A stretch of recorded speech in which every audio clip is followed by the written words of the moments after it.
പ്രശസ്ത പ്രകൃതി ശാസ്ത്രജ്ഞനായ sir David ആറ്റൻബറോയുടെ വാക്കുകൾ ഒരു വലിയ യാഥാർത്ഥ്യത്തിലേക്ക് വെളിച്ചം വീശുന്നത്. മനുഷ്യരാശിക്ക് ഇപ്പോഴും ആഴക്കടലിനേക്കാൾ കൂടുതൽ ബഹിരാകാശത്തെക്കുറിച്ചും പ്രത്യേകിച്ചും ചന്ദ്രനെക്കുറിച്ചും അറിയാം. ഇത് അതിശയോക്തിയായി തോന്നാമെങ്കിലും ഭൂമിയുടെ ഉപരിതലത്തിന്റെ 70% വരുന്ന സമുദ്രത്തിന്റെ അജ്ഞാതവും നിഗൂഢവുമായ ലോകത്തെക്കുറിച്ച് നമുക്കുള്ള അറിവ് വളരെ പരിമിതമാണെന്ന സത്യം ഇത് ഓർമ്മിപ്പിക്കുന്നുണ്ട്.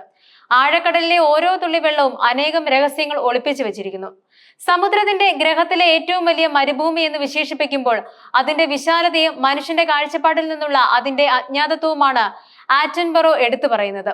തന്റെ പുതിയ ചിത്രമായ ഓഷ്യൻ പുറത്തിറക്കുന്ന വേളയിൽ ഈ മഹത്തായ ആവാസ വ്യവസ്ഥയെ സംരക്ഷിക്കേണ്ടതിന്റെ അടിയന്തര ആവശ്യകതയും അദ്ദേഹം ലോകത്തെ ഓർമ്മിപ്പിക്കുന്നുണ്ട്. സമുദ്രങ്ങൾ കേവലം ജലസമൃദ്ധമായ പ്രദേശങ്ങൾ മാത്രമല്ല, നമ്മുടെ ഗ്രഹത്തിലെ ഏറ്റവും സങ്കീർണവും സമ്പന്നവുമായ ആവാസ വ്യവസ്ഥകളാണത്.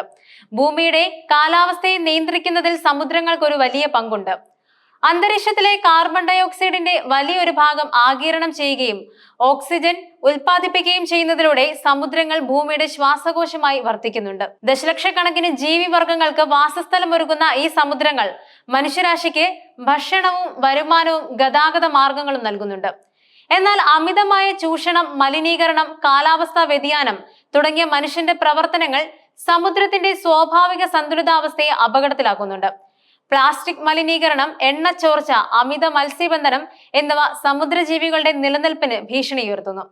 ഈ പശ്ചാത്തലത്തിലാണ് സമുദ്രങ്ങളെ സംരക്ഷിക്കേണ്ടതിന്റെ പ്രാധാന്യം കൂടുതൽ പ്രസക്തമാകുന്നത്. ഗുഡ്വുഡ് ഫെസ്റ്റിവൽ ഓഫ് സ്പീഡിൽ നടന്ന ഫ്യൂച്ചർ ലാബ് എന്ന പ്രദർശനം സമുദ്ര ഗവേഷണത്തിലെ അത്യാധുനിക സാങ്കേതിക വിദ്യകൾക്ക് വലിയ പ്രാധാന്യം നൽകി. സമുദ്രത്തിന്റെ അടിത്തട്ട് പര്യവേഷണം ചെയ്യാനും സമുദ്രജീവികളെ ട്രാക്ക് ചെയ്യാനും ദുർബലമായ ആവാസ വ്യവസ്ഥകളെ സംരക്ഷിക്കാനും നവീന സാങ്കേതിക വിദ്യകൾ ശാസ്ത്രജ്ഞരെ എങ്ങനെ സഹായിക്കുന്നുവെന്ന് ഈ പ്രദർശനം വിശദീകരിച്ചു. റോബോട്ടുകൾ, autonomous under water vehicles, sonar സാങ്കേതിക വിദ്യകൾ എന്നിവ സമുദ്രത്തിന്റെ ആഴങ്ങളിലേക്ക് കടന്നു ചെല്ലാനും വിവരങ്ങൾ ശേഖരിക്കാനും സഹായിക്കുന്നു. ഈ സാങ്കേതിക വിദ്യകൾ മനുഷ്യന് നേരിട്ട് എത്തിച്ചേരാൻ കഴിയാത്ത ആഴങ്ങളിലെ ജീവികളെക്കുറിച്ചും അവയുടെ ആവാസ വ്യവസ്ഥകളെക്കുറിച്ചും പഠിക്കാൻ അവസരം നൽകുന്നുണ്ട്. ഫ്യൂച്ചർ ലാബ് പ്രദർശിപ്പിച്ച ഏറ്റവും ശ്രദ്ധേയമായ പദ്ധതികളിൽ ഒന്നാണ് സീബൈറ്റ് 2030 പദ്ധതി. ഈ പദ്ധതിയുടെ ലക്ഷ്യം 2030ഓടെ മുഴുവൻ സമുദ്രനിരപ്പും മാപ്പ് ചെയ്യുക എന്നതാണ്. നിലവിൽ സമുദ്രത്തിന്റെ അടിത്തട്ടിന്റെ ഏകദേശം 20% മാത്രമേ കൃത്യമായി മാപ്പ് ചെയ്യപ്പെട്ടിട്ടുള്ളൂ എന്നാണ് കണക്കുകൾ സൂചിപ്പിക്കുന്നത്. പ്രൊജക്ടിൽ നിന്നുള്ള സ്റ്റീവ് ഹാൾ പറഞ്ഞതുപോലെ, കടൽ തീരത്തിന്റെ പൂർണ്ണമായ ഒരു ഭൂപടം ഇപ്പോഴും ഞങ്ങളുടെ കൈവശമില്ല. ആളുകൾ പറയുന്നത് നമുക്ക് സമുദ്രത്തെക്കാൾ ചന്ദ്രനെ കുറിച്ച് കൂടുതൽ അറിയാമെന്ന്. അവർ പറയുന്നത് ശരിയാണ്. ഇത് സമുദ്രത്തിന്റെ അജ്ഞാത ലോകം ഇന്നും മനുഷ്യൻ എത്രമാത്രം വെല്ലുവിളിയാണെന്ന് അടിവരയിടുന്നുണ്ട്. സമുദ്രത്തിന്റെ ആഴങ്ങളിലെ മലനിരകൾ, കിടങ്ങുകൾ, അഗ്നിപർവ്വതങ്ങൾ എന്നിവയുടെയെല്ലാം കൃത്യമായ മാപ്പിംഗ് സമുദ്ര പ്രവാഹങ്ങളെയും കാലാവസ്ഥാ മാതൃകകളെയും ഭൂഗർഭശാസ്ത്രപരമായ പ്രതിഭാസങ്ങളെയും കുറിച്ച് നന്നായി മനസ്സിലാക്കാൻ സഹായിക്കും.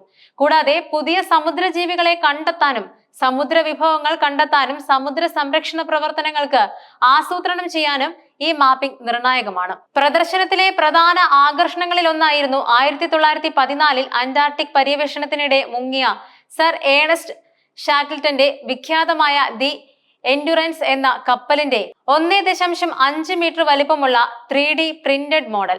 2022 ഒരു നൂറ്റാണ്ടിലേറെ കഴിഞ്ഞിട്ടും ഈ കപ്പൽ ഛേദം അത്ഭുതകരമാം വിധം നന്നായി സംരക്ഷിക്കപ്പെട്ട നിലയിൽ കണ്ടെത്തുകയായിരുന്നു.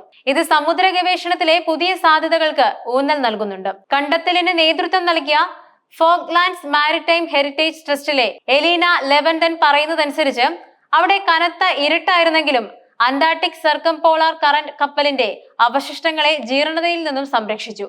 കപ്പലിന്റെ പുറംചട്ടയിൽ ഇപ്പോഴും പെയിന്റ് കാണാൻ കഴിഞ്ഞുവെന്നത് ശാസ്ത്രലോകത്തെ അത്ഭുതപ്പെടുത്തി.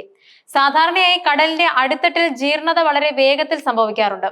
എന്നാൽ ഈ കപ്പൽ ഛേദത്തിന്റെ കാര്യത്തിൽ താഴ്ന്ന താപനിലയും ഓക്സിജൻ ലഭ്യതയുടെ കുറവും ജീർണതയെ മന്ദഗതിയിലാക്കി. പ്രതിരോധ ഗ്രേഡ് ലേസർ സ്കാനിംഗ് ഉപയോഗിച്ച് സംഘം 25,000-ത്തിലധികം ഉയർന്ന റെസല്യൂഷൻ ചിത്രങ്ങൾ ഒരുമിച്ച് ചേർത്ത് മില്ലിമീറ്ററിന് കൃത്യമായ ഒരു ഡിജിറ്റൽ മോഡൽ സൃഷ്ടിച്ചു. 350 മണിക്കൂറിലധികം ദൈർഘ്യമുള്ള 3D പിന്റിൽ കേടുപാടുകളില്ലാതെ റെയിലിംഗുകൾ, കപ്പലിന്റെ ചക്രം, ഷാക്കിൾട്ടൺ വെടിവെച്ചതായി കരുതപ്പെടുന്ന ഫ്ലെയർ ഗൺ പോലുള്ള ശ്രദ്ധേയമായ വിശദാംശങ്ങൾ പോലും വ്യക്തമായിരുന്നു. കപ്പലിന്റെ മുകൾ ഭാഗത്താണ് കൂടുതൽ നാശനഷ്ടങ്ങൾ സംഭവിച്ചതെന്നും കപ്പൽ 3008 മീറ്റർ താഴ്ചയിലേക്ക് അതിവേഗം താഴ്ന്നതിനാൽ ഉൾഭാഗം സംരക്ഷിക്കപ്പെട്ടെന്നും മിസ് ലെവൻഡൻ കൂട്ടിച്ചേർത്തു. ഈ കണ്ടെത്തൽ സമുദ്രത്തിലെ പുരാവസ്തു ഗവേഷണങ്ങൾക്കും ചരിത്ര പഠനങ്ങൾക്കും വലിയ സാധ്യതകൾ തുറന്നു തരുന്നുണ്ട്. സമുദ്രത്തിന്റെ ആഴങ്ങൾ ഇന്നും മനുഷ്യന് വലിയൊരു നിഗൂഢതയാണ്. അഗാധമായ ഈ ലോകത്ത് ലക്ഷക്കണക്കിന് അജ്ഞാത ജീവിവർഗങ്ങളും അവിശ്വസനീയമായ ഭൂമിശാസ്ത്രപരമായ രൂപങ്ങളും ഒളിഞ്ഞുകിടക്കുന്നുണ്ട്. മനുഷ്യൻ എത്തിച്ചേരാൻ കഴിയാത്ത മർദ്ദവും ഇരുട്ടും താഴ്ന്ന താപനിലയും ആഴക്കടൽ പര്യവേഷണം വലിയ വെല്ലുവിളിയാക്കുന്നുണ്ട്. എന്നിരുന്നാലും സീബെഡ് 2030 പോലുള്ള പദ്ധതികളും അത്യാധുനിക സാങ്കേതിക വിദ്യകളും ഈ രഹസ്യങ്ങൾ ഓരോന്നായി വെളിപ്പെടുത്തുമെന്ന് പ്രതീക്ഷ നൽകുന്നുണ്ട്. എൻഡുറൻസ് കപ്പൽ ഛേദത്തിന്റെ കണ്ടെത്തൽ സമുദ്ര ഗവേഷണത്തിലെ പുതിയ സാധ്യതകൾക്ക് ഊന്നൽ നൽകുന്നുണ്ട്. ഇത് സാങ്കേതിക വിദ്യയുടെ സഹായത്തോടെ ആഴക്കടലിലെ രഹസ്യങ്ങൾ കണ്ടെത്താനുള്ള മനുഷ്യന്റെ കഴിവിനെയാണ് എടുത്തു കാണിക്കുന്നത്. ചന്ദ്രനെ കീഴടക്കിയതുപോലെ സമുദ്രത്തിന്റെ ആഴങ്ങളെയും മനുഷ്യൻ കീഴടക്കുന്ന കാലം വിദൂരമല്ലെന്ന് ഈ മുന്നേറ്റങ്ങൾ സൂചിപ്പിക്കുന്നുണ്ട്. ഈ പഠനങ്ങളിലൂടെ ലഭിക്കുന്ന വിവരങ്ങൾ സമുദ്രത്തെയും അതിന്റെ ആവാസ വ്യവസ്ഥകളെയും നന്നായി മനസ്സിലാക്കാനും അവയെ സംരക്ഷിക്കാനുള്ള നയങ്ങൾ രൂപീകരിക്കാനും സഹായിക്കും. ആഴക്കടലിന്റെ നിഗൂഢതകൾ ചുരുളഴിയുമ്പോൾ അത് നമ്മുടെ ഗ്രഹത്തെക്കുറിച്ചുള്ള അറിവിനെ വികസിപ്പിക്കുക മാത്രമല്ല, മനുഷ്യരാശിയുടെ നിലനിൽപ്പിന് അത്യന്താപേക്ഷിതമായ ഈ മഹത്തായ ആവാസ വ്യവസ്ഥയെ സംരക്ഷിക്കാനുള്ള നമ്മുടെ പ്രതിബദ്ധതയും ശക്തിപ്പെടുത്തും.